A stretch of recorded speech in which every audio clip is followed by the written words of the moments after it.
I'm a little tired right now, but I guess there's no time like the present to talk about these current thoughts that I have in my head. Maybe it is a problem that it's so late that I don't want to speak too loudly. But then again, at least I won't be peaking my microphone. Anyways, I was playing this game called Getting Over It with a name who is probably someone who talks about whatever. I think it's the narrator, but I might be wrong. It could be anyone who that name is, and I didn't even remember the name, so it doesn't matter. It's called Getting Over It. It's on Steam. It's cheap, and I wanted to talk about what it does right and what it actually no. Well, is to talk about what it does wrong and what it tries to do right but fails. But considering I've only played the game for an hour, I might be wrong, and maybe my first impressions are wrong, and I'll overwrite them with something else. Well, let's just say that the controls of this game are completely terrible. You're looking at this gameplay, and I know you're gonna get a raging physics boner, jiggling all over the place because of what you're seeing on the screen right now. At first, I saw Video Game Donkey play this game, and he was terrible at it, and then I played it, and I immediately got like really far, and it was really good. But then eventually, of course, there was the fall. So I mean, I guess knowing that the level is gonna help, but only to an extent. Like, I haven't gotten past that part where it goes thin up, really thin up. Where you have to crawl up a pipe because it's just crazy. How that's something you're supposed to do. Oh god, if only I could climb out of my little kettle and I could just climb up. Because it wouldn't be hard. You could just... It's a pipe. You could just put your hands on either side. You could climb up there. So, what I like about the game is that it has a very simple physics-based mechanic. And it has a very simple level design. And yet it is brilliant because basically you climb this mountain, but so far at any point I could have had the misfortune of falling all the way back down, and thus I'd have to start over.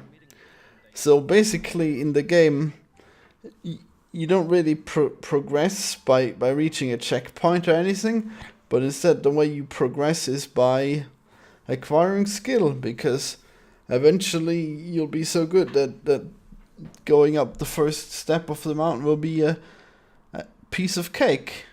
God, I'm talking so quietly. Why am I recording so late?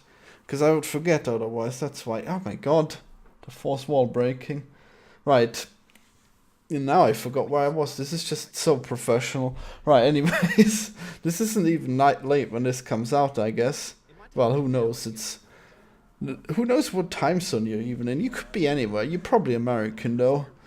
Right, so getting over it. So you get over it. No, you haven't gotten over it yet. I've been trying, but I keep falling back down. So basically, it's a very interesting concept to have this big obstacle, and you overcome it.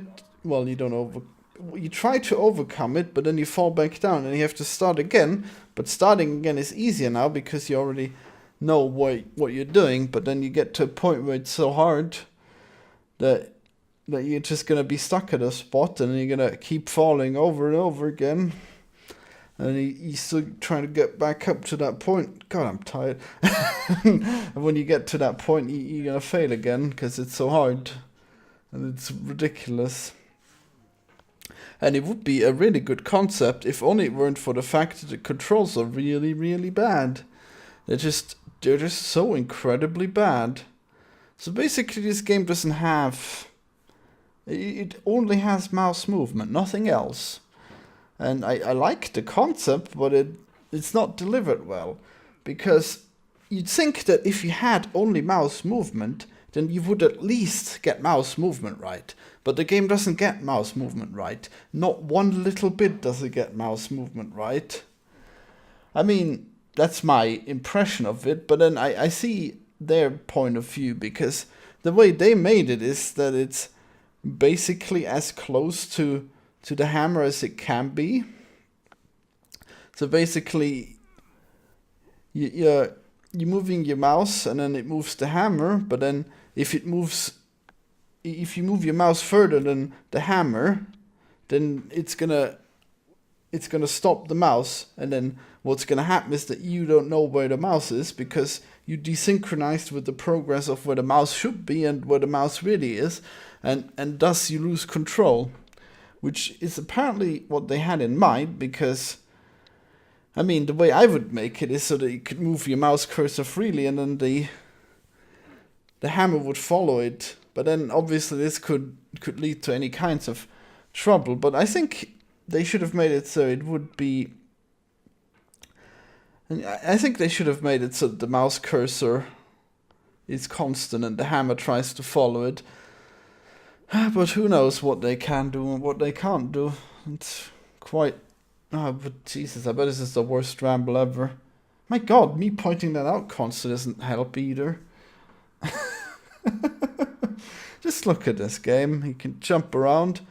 There's like 2 different maneuvers that I can think of. There's the maneuver where you hook onto a ledge and then you use the ledge to propel yourself further, which is the best way to get over the earlier parts of the level, because whenever you do anything else, you're gonna get fucked, because you're gonna knock your hammer into the wall and you're gonna fall off. So what you want to do is you jump at least 1 ledge higher every time you do a ledge jump, and then that guarantees that you can do another ledge jump, because you've put yourself into a position where you can pull it off again. So that's essentially one move, and then the other move is the jump, which is really hard to do. You're gonna point the hammer down and you're gonna press it to do it.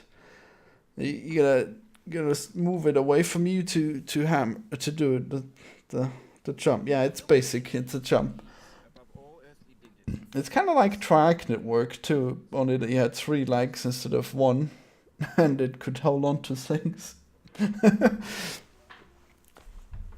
So one way to fix the controls would be to make it so that the hammer moves towards the mouse and the mouse cursor is not limited, because right now you can not move the mouse cursor away from the guy too far, because then it'll get limited, and that means it'll drag it towards the center, and you'll not realize where your mouse is, and the game will feel like shit. The same thing happens if you move the mouse too close to the center, because apparently the guy is too dumb to hold the hammer in a way that isn't in the way. So you can't pull the hammer towards yourself too close, unless, and this is where it gets retarded, unless you do it fast. If you do it fast, you can do it, but if you do it slow, it degravitates the mouse away from the center, and thus making it again completely retarded, unplayable, literally unplayable. And I wonder, will I ever get to a point where I keep playing this game and I'm gonna get really good at it and I'm gonna get to the end? Who knows? I mean, I really like physics games, but this one just plays so terribly. So anyways, the way to fix this, in my opinion, would be to make it so that the mouse cursor is unhindered and the hammer just tries to follow it, but then you don't know how fast the hammer should follow it, because well, I mean, you would know how fast it follows it. You would make it so that it has like a momentum build up, and if it hits a wall, it's gonna bounce off it. But then that would obviously make it harder to throw yourself with the hammer. Yes, what a conundrum. It's very difficult. But then my other idea would be to make it so that the hammer is always the same length away from you, but then you can click left and right to make it either retract the hammer to you more, or to make it so that you can click the other mouse button to push it out really hard, which is things you can do right now, but it's completely terrible right now, because controlling how far the hammer is supposed to be away from you is really hard, because Well, because I told you that the mouse either is limited or it's degravitating from the center. It just never does what it's supposed to, unless you move it real fast. But then you've moved it fast, and then you definitely have no idea where the hammer's gonna end up, because it's gonna cut you off at where you leave the circle. It's not gonna degravitate you from the center if you move fast. So you can possibly do jumps by moving the mouse to the bottom fast. That's how it is, by the way. It's not how I think it should be. I mean, maybe, who could tell? It's a really... I swear I could make a better control scheme for it. But who knows, maybe I'll actually make a game like this. So yeah, anyways, it would work like that, but then who knows. I mean, you'd be able to turn it freely, but you could retract the hammer, or you can push it by clicking. And then that way you wouldn't have to worry about the position of the mouse cursor as much as you would just worry about the rotation of the mouse cursor, which would be easier to handle, and you would do the things like push and retract by clicking. So that would be, in my opinion, a better way to control it. But as it is now, there's no options, so it's just one shitty control scheme that everyone has to fit in and squeeze in. So anyways... Could you imagine how cool a game like this could be? I mean, not exactly this game, but a game similar, where you could like climb up to a huge mountain, but then maybe there's alternative ways that you can get up. Maybe you could even unlock some shortcuts, Dark Souls like, and then there's all kinds of potential to having it like you climb a mountain, but you can potentially fall all the way back down. But then in this game you can't die. I guess you could make a game like this where you could also die and then you'd start over from the bottom.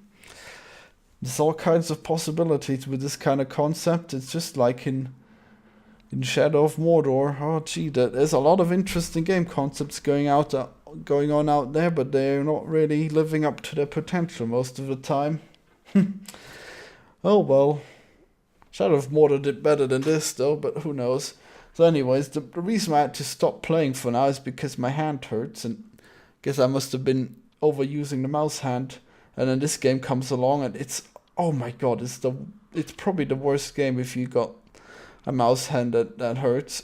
Because it's just so much, it's so detailed. I mean, it's so finicky, that's it. God, and you're gonna move the mouse all over the place, and it's just terrible.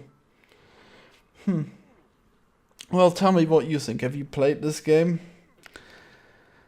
Well, look, you guys, Donkey said the controls are shit. I say the controls are shit, but I still had to buy the game because it looked so goddamn cool. But then again, maybe you will actually like the controls. You gotta tell me, and also like this video, please. So I can stay up all night and record videos some more. Yeah. Bye. I hope this one was a less controversial video. Damn. Like every video I do is just dividing my fan base. Gotta be real careful with this YouTube biz. Oh shit, I almost forgot to say. The game actually has a really good soundtrack, but the problem with it is that it only plays like half the time, because most of the time it's based on you doing something, like progressing or failing. So it's either gonna taunt you while you progress, or it's gonna flatter itself with how well designed it is if you succeed, but all the other time it's just gonna be silent and the music will have stopped after a while, without any events being triggered. So it's really quite awkward silence and annoying, and you don't really want to turn off the sound and listen to music, because then you're gonna miss out on something cool the narrator will say. So that's another issue, isn't it? What a tragic game.